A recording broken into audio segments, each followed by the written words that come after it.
Ada fenomena juga yang namanya ngopi, gitu ya. Kalau sekarang gitu ya dok ya. Jadi orang tuh seneng ngopi gitu kan. Saya juga sebenarnya termasuk suka ngopi gitu. Nah tapi yang perlu kita ketahui bahwa kopi sendiri dia tidak akan menyebabkan suatu gagal ginjal ya, kopi sendiri gitu, karena kopi itu dia zero kalori gitu ya, dia tidak ada kandungan gulanya, tidak ada, ibaratnya tidak akan menyebabkan suatu gagal ginjal.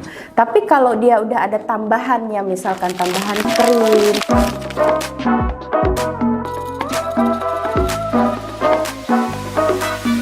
Assalamualaikum warahmatullahi wabarakatuh. Selamat datang di Selan Podcast, solusi layanan terdepan. Bersama saya Rudina Takia Rahmi. Dengan hari ini kita ditemani oleh satu tamu spesial, yaitu dokter penyakit dalam di Rumah Sakit Sultan Agung Banjarbaru. Nih, mari dokter Dia semua spesialis penyakit dalam. Di sini kita mau bincang-bincang santai nih. Kita ada satu pembahasan topik yang menarik banget, terutama untuk anak muda zaman sekarang ya. Oke, topiknya ini adalah fenomena gagal ginjal pada usia muda. Dimana untuk sekarang ini memang gagal ginjal ini salah satu kondisi yang cukup banyak terjadi. Ya, usia muda, usia 20-30 udah banyak kasus-kasus gagal ginjal. Padahal kalau teorinya kan mestinya gagal ginjal ini di usia yang udah tua ya, mungkin 40-50 ke atas. Mungkin boleh dikasih tahu nih dok, kenapa sih kok mulai bergeser gitu fenomena gagal ginjal ini kok jadi malah sekarang banyak menyerang usia muda? Ya, terima kasih ya Dokter Rara ya. Ya, terima kasih saya sudah diundang di sini. Jadi saya nanti sedikit akan bicara tentang apa sih itu gagal ginjal ya. Terutama ini nanti sesuai topik kita, gagal ginjal yaitu pada usia-usia yang relatif muda gitu ya. Jadi gagal ginjal itu sendiri merupakan suatu penyakit ya dok ya. Jadi gangguan pada ginjal akibat dari penurunan fungsi ginjalnya itu sendiri ya. Jadi ginjal itu seperti kita ketahui dia fungsinya adalah untuk utamanya adalah membuang racun ya, membuang limbah ya yang sudah kita pakai di dalam tubuh, hasil-hasil metabolisme yang tidak perlu kita gunakan lagi itu nanti akan dibuang gitu ya melalui ginjal, akhirnya produk akhirnya adalah urin begitu. Nah, tapi pada kondisi di mana seseorang itu sudah mengalami suatu gagal ginjal, maka fungsinya itu untuk menyaring ya, untuk mengambil kembali yang bisa kita pakai dan membuang yang sudah tidak bisa kita pakai lagi, itu fungsinya sudah kira-kira sudah menurun begitu ya. Bisa menurunnya itu bisa yang kita sebut dengan stadium 1, 2 bahkan sampai gagal ginjal yang stadium akhir atau stadium 5 gitu. Nah, seperti yang Dokter Rara tadi sampaikan bahwa fenomena ini akhirnya bergeser ya dok ya. Kalau kita kenal dulu gagal ginjal itu gagal ginjal yang biasanya menyerang usia-usia yang sudah tua gitu ya. Tapi sekarang kok fenomena itu jadi bergeser gitu ya. Jadi pada usia-usia yang early adulthood. Jadi yang sudah menginjak dewasa gitu ya. Awal-awal sekitar 20-30 tahun. Nah ini salah satu yang banyak kita baca gitu ya, bahwa salah satu yang menjadi faktor utama adalah pola hidup dok ya. Jadi pola hidup yang tidak seimbang gitu ya. Jadi kalau sekarang, kalau dulu tuh orang-orang tua dulu gitu ya senangnya makan rebusan, makan kukusan gitu ya, tidak terlalu banyak mengandung olahan-olahan. Nah kalau sekarang itu orang-orang yang ibaratnya anak-anak muda sekarang gitu ya lebih banyak mengkonsumsi makanan-makanan olahan ya, makanan-makanan junk food gitu. Seperti kita ketahui, seperti kayak junk food, makanan olahan, dia kadar garamnya juga lumayan cukup tinggi ya. Selain itu juga kadar manis, kadar gulanya juga dia cukup tinggi ya. Dua hal ini, manis dan garam ya, dia menjadi faktor risiko utama untuk terjadinya gagal ginjal. Kalau misalkan terlalu banyak garam gitu ya, dia akan menyebabkan suatu hipertensi atau tekanan darah yang tinggi. Sedangkan untuk yang manis-manis terlalu banyak gula berlebihan, maka itu juga akan menyebabkan suatu diabetes ya dok ya, atau kadar gula yang tinggi di dalam darah. Nah, dua faktor risiko ini, diabetes dan hipertensi, ini akan menyebabkan suatu gagal ginjal tadi gitu. Nah, ada fenomena juga yang namanya ngopi gitu ya. Kalau sekarang gitu ya dok ya. Jadi orang tuh seneng ngopi gitu kan. Saya juga sebenarnya termasuk suka ngopi gitu. Nah, tapi yang perlu kita ketahui bahwa kopi sendiri dia tidak akan menyebabkan suatu gagal ginjal ya, kopi sendiri gitu, karena kopi itu dia zero kalori gitu ya, dia tidak ada kandungan gulanya, tidak ada, ibaratnya tidak akan menyebabkan suatu gagal ginjal. Tapi kalau dia udah ada tambahannya, misalkan tambahan krim, tambahan susu, tambahan apapun yang sekiranya dia akan menyebabkan beban pada ginjal seperti yang manis, terlalu banyak krim itu, maka dia akan akhirnya progresif gitu ya, kita terus menerus kita konsumsi akan menyebabkan suatu gagal ginjal begitu ya. Tapi dalam artian bukan berarti kita nggak boleh ngopi gitu, tapi dengan takaran yang pas, takaran yang cukup. Oke, kalau selain dari konsumsi makanan cepat saji ataupun minum kopi tadi dok, mungkin nggak sih gaya hidup di luar itu misalnya aktivitas fisik yang kurang atau justru kebiasaan-kebiasaan yang olahraga berlebihan atau konsumsi suplemen obat herbal segala macam kan sekarang eranya ya memang katanya sih kalau misalnya kita makanannya kurang dapat suplementasi nutrisi maka dapat tambahan adjustment dari suplemen luar misalnya nih kayak vitamin C, vitamin D. Nah dosis-dosisnya itu kan kadang orang tuh cuman sepengetahuannya mereka atau mereka googling cari oh ini harusnya kalau dosisnya segini kira-kira dapat efek ini loh. Terus akhirnya mereka konsumsi tanpa konsultasi dengan dokter terlebih dahulu. Apakah ini dapat mempengaruhi terjadinya gagal ginjal juga dok? Betul. Ya, terima kasih ya Dokter Ara untuk pertanyaannya. Jadi betul sekali bahwa yang namanya, jadi itu jatuhnya pada kondisi sedentary life ya dok ya. Jadi kita sudah ibaratnya pola hidupnya, pola makannya tidak seimbang, artinya terlalu banyak yang olahan, junk food gitu ya, yang manis-manis ditambah dengan olahraga yang kurang gitu. Jadi aktivitas fisik yang kurang. Kita harus memaknai bahwa aktivitas fisik di sini adalah seperti olahraga. Ya, itu yang ibaratnya makanan yang masuk dengan kalori yang berlebihan maka kita harus keluarkan dengan olahraga salah satunya. Nah, ketika orang itu tidak olahraga maka kandungan-kandungan yang berlebih tadi tidak bisa dikeluarkan secara maksimal sehingga dia akan memperberat fungsi daripada ginjal gitu ya dok. Itu yang pertama. Terus yang kedua masalah obat-obatan atau suplemen. Betul sekali bahwa memang ada beberapa obat gitu ya atau suplemen yang sekiranya dia bisa memperberat fungsi daripada ginjal. Salah satunya adalah NSAID dok. Jadi obat nyeri gitu ya. Jadi obat nyeri ini seperti mohon maaf ibuprofen gitu ya, seperti aspirin gitu. Obat-obatan yang dalam golongan NSAID itu tadi yang non steroid. Yang kita maknai sebagai NSAID tadi non steroid anti-inflammatory drugs tadi ya. Jadi dia biasanya dijual bebas dok gitu ya, yang bisa dibeli oleh banyak orang gitu. Ketika mengkonsumsi itu dalam jangka panjang maka itu akan juga memperberat fungsi daripada ginjal. Terus yang kedua betul, jadi kalau kita menggunakan suplemen tidak sesuai dengan kebutuhan kita maka sebagian besar suplemen tadi dia akan dibuang melewati ginjal gitu ya. Jadi misalkan kita sudah cukup nih gitu ya minum kadar vitamin C yang di dalam tubuh kita atau vitamin D dalam tubuh kita ini sudah cukup dari makanan, tapi kita merasa dalam tanda kutip tidak cukup gitu ya dok ya. Jadi kita meminum tadi ya suplemen-suplemen tadi padahal sebenarnya itu tidak diperlukan lagi oleh tubuh sehingga dia akan dibuang lewat ginjal ya. Lama-kelamaan apa? Ini jadi gagal ginjal juga ya, dia akan memperberat fungsi daripada ginjal. Tapi itu sifatnya progresif ya dok ya, maksudnya sifatnya dia akan lama gitu ya, dia butuh waktu bertahun-tahun. Tapi kalau itu kebiasaan itu dilakukan terus menerus maka ya tetap akan menjadi bom waktu gitu loh buat kita seperti itu ya. Jadi kalau kita ya ketemu pasien gitu harus boleh nggak dok makan ini, boleh nggak dok makan itu. Yang penting dalam tanda kutip tidak berlebihan, gitu kan? Tidak berlebihan. Kita memaknai sesuatu itu tidak boleh terlalu fans berat gitu ya. Kalau sekarang K-pop gitu ya dok ya, fans berat gitu ya. Ya tidak boleh begitu. Jadi artinya tetap sewajarnya apa yang dibutuhkan oleh tubuh ya kita makan begitu. Lalu kalau kita merasa makanan yang kita makan itu berlebihan maka kita buang. Artinya salah satu dalam tanda kutip ya kita buang dengan olahraga begitu. Tapi banyak sekali ibu-ibu sekarang yang memaknai bahwa aktivitas fisik itu nyapu itu udah dok aktivitas fisik gitu ya. Tapi kita bilang bahwa itu tidak cukup gitu. Jadi harus dengan olahraga. Gitu ya dok ya. Kalau untuk olahraga sendiri dok, ada nggak rekomendasi misalnya kita dalam seminggu sekali harus berapa kali olahraga, durasinya gimana, terus olahraga yang ideal dikerjakan terutama yang mungkin ya nggak cocok dengan lifestyle anak muda yang lebih banyak kerja, mungkin kerja kuliah kerja pulang atau misalnya kuliah pulang aja. Apalagi anak kedokteran misalnya anak kedokteran kan kita dari pagi sampai siang itu di kampus, belum lagi kalau misalnya anak koas ya kalau yang jamnya nggak teratur, kira-kira olahraga yang ideal tuh yang kayak gimana sih dok? Ini pertanyaannya ringan tapi jawabannya berat dok.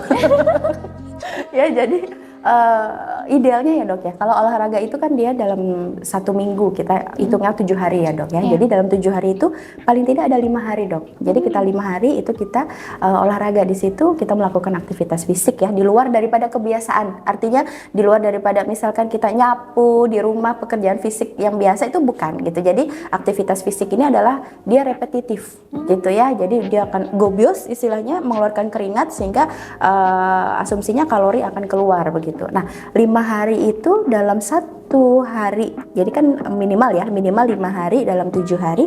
Nah, 1 hari itu kita minimal itu 30 menit dok, gitu ya. 1 hari itu 30 menit. Nah, 30 menit itu biasanya 5 menit warming up gitu ya, terus 20 menitnya kita olahraga, 5 menitnya kita cooling down gitu. Nah, jadi totally 30 menit ya.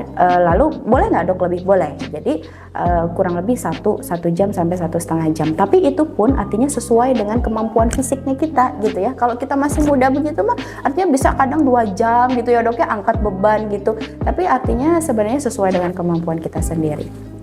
Lalu jadi tadi durasi minimal 30 menit gitu ya, yang terdiri dari 25 gitu. Tadi di kurang lebih 5 hari, minimal 5 hari dalam 7 hari gitu. Nah, bagaimana kalau dengan orang dengan aktivitas tinggi gitu ya? Kadang beberapa kantor gitu atau kantor gitu ya, atau tempat kerja itu dia menyediakan kayak tempat iya betul, fasilitas kayak gym gitu ya, fitness gitu. Boleh di sela-sela itu boleh kita melakukan aktivitas tadi, artinya sesuai dengan kaidahnya, artinya 30 menit sampai 1 jam. Terus kalau kayak orang kedokteran gitu ya, anak-anak kedokteran yang susah gitu untuk melakukan aktivitas fisik, bisa dilakukan di rumah gitu ya. Jadi misalkan pas pulang kuliah gitu ya, pulang bekerja, kan biasanya ada YouTube dok. Nah gitu ya, jadi YouTube di situ kan kita bisa lihat ada Zumba, ada yoga, tapi ibaratnya tetap disesuaikan. Dan sekarang banyak sekali dok komunitas kita ya, di komunitas di fitness center atau tempat gym gitu ya, baik untuk perempuan atau laki-laki, kita bisa meluangkan waktu gitu ya, dalam 1 minggu itu ya 1-2 kali minimal, kalau misalkan tidak bisa 5 hari begitu. Jadi kita bisa paling tidak ketika kita tidak bisa olahraga yang maksimal, maka asupan makan itu menjadi utama. Gitu ya. Ada sekarang kalkulator ya dok ya, untuk menghitung berapa kalorinya gitu ya, berapa ininya nasi yang masuk ke kita itu berapa kalorinya kita hitung. Jadi kalau perempuan ya sekitar 1.200 ya dok kalorinya, kalau laki-laki sekitar 1.500 kalori. Tuh ya, bisa lebih tergantung dari aktivitas fisiknya. Oke dok, itu tadi kan untuk mencegah nih atau supaya tidak terjadi gagal ginjal. Nah, semisal nih udah terjadi gagal ginjal, cara kita mendeteksi secara dini, mungkin gejala awal yang bisa dirasakan oleh anak muda itu yang kayak gimana sih dok? Nah ya, jadi sebenarnya kalau kita sudah dalam, misalkan seseorang gitu ya, sudah dalam kondisi gagal ginjal yang kronik gitu. Jadi kalau yang namanya kronik itu kan perjalanannya pasti lama ya dok ya gitu, dan faktor resikonya itu pasti biasanya tidak 1, biasanya bisa 2, bisa 3 gitu ya. Sebagai contoh misalkan begini, seseorang gitu ya dengan sedentary life, dia hidup gitu, dia dengan obesitas ya, dia juga dengan hipertensi atau tekanan darah yang tinggi, lalu dia juga dengan gula darah yang tinggi atau diabetes. Nah, sudah ada 3 gitu ya, maka itu cukup tuh dok. Seseorang itu mungkin akan chance kena suatu gagal ginjal gitu ya. Nah, gagal ginjal ini sendiri kan dia punya pasti ada gejala dan tandanya ya. Yang paling mudah itu 1 dok, yang bisa kita lihat itu adalah dia mudah lelah. Ya, mudah lelah, mudah capek, tidak semangat gitu ya menjalani hari-hari. Tapi bukan depresi juga ya dok. Ya kadang gitu, anak-anak galau sekarang gitu ya, ya nggak begitu. Tapi dia kadang kelelahan yang tidak bisa dijelaskan dok sepanjang hari. Terus kedua, nafsu makan tuh buruk sekali. Jadi biasanya dia makannya ada, ini makannya benar-benar hampir-hampir dia nggak punya nafsu makan gitu. Terus yang ketiga, biasanya dia disertai dengan mual, muntah gitu ya, selalu makan masuk 1-2 sendok muntah, mual sepanjang hari. Terus keempat, yang kadang ini yang tanda yang kita sering lihat gitu ya dok, itu bengkak dok. Jadi kadang bengkaknya ini karena retensi ya, jadi tahanan cairan di dalam tubuh itu bisa dari kaki ya, kakinya dok, kaki saya bengkak nih dua-duanya. Biasanya kalau gagal ginjal itu dia jarang ya yang unilateral, artinya cuma 1, biasanya dua-duanya dok gitu ya.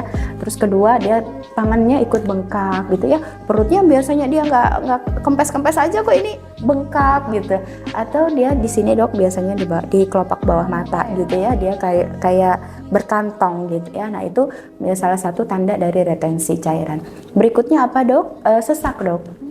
Ya kadang sesak nafas gitu ya, sesak nafas ini juga bisa kaitannya dengan gagal jantung juga bisa, karena dia berkaitan biasanya gitu.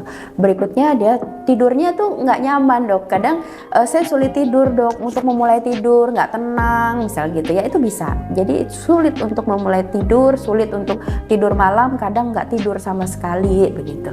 Terus berikutnya nyeri dada gitu ya, terus gatal dok di bawah kulit. Jadi kadang orang dengan ureum ya, jadi ureum itu racun ya dok ya di dalam tubuh yang sebenarnya harusnya dibuang lewat kencing, tapi dia tidak bisa dibuang karena tadi ya fungsi atau penyaringan daripada ginjal tadi dia bermasalah, sehingga racun akan tertahan di pembuluh darah di dalam tubuh, dia akan mengendap di bawah kulit.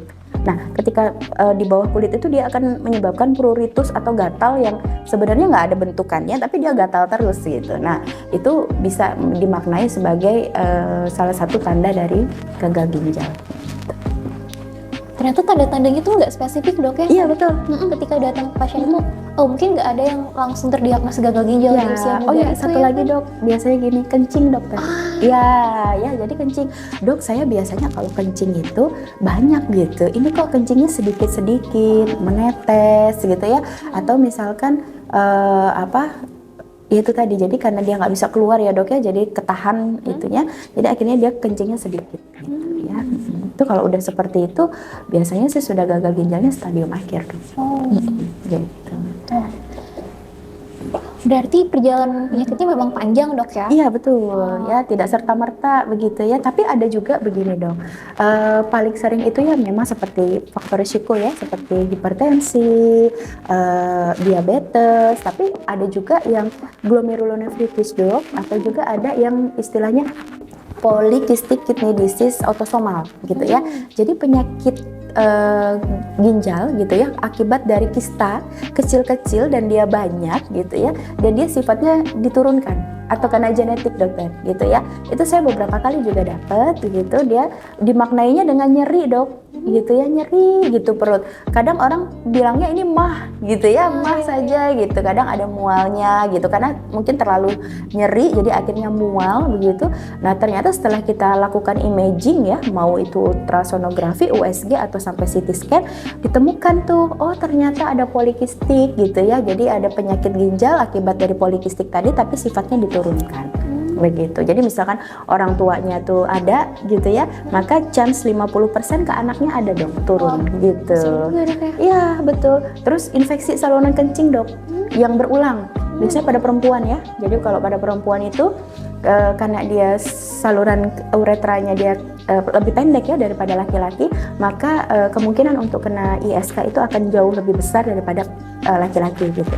Jadi kalau dia ISK terus gitu ya, maka ada chance dok akan mengganggu gitu ya, akan terjadi suatu glomerulonefritis, jadi kayak radang gitu ya pada saringan-saringan ginjalnya gitu ya, atau pada kondisi seperti obstruksi saluran kencing gitu ya. Obstruksi ini misal batu dok, ya batu ginjal, atau misalkan ada cancer dok, misalkan kayak kanker prostat atau kanker rahim ya, dia ada tumor gitu ya di luar daripada kandung kemih atau daripada saluran di ginjal gitu, tapi dia sifatnya karena dia tidak di dalam, di luar dia menekan gitu ya. Jadi sehingga biasanya akan terjadi suatu hidronefrosis atau bengkak pada ginjal, sehingga akhirnya fungsinya akan terganggu, jatuh pada kondisi gagal ginjal.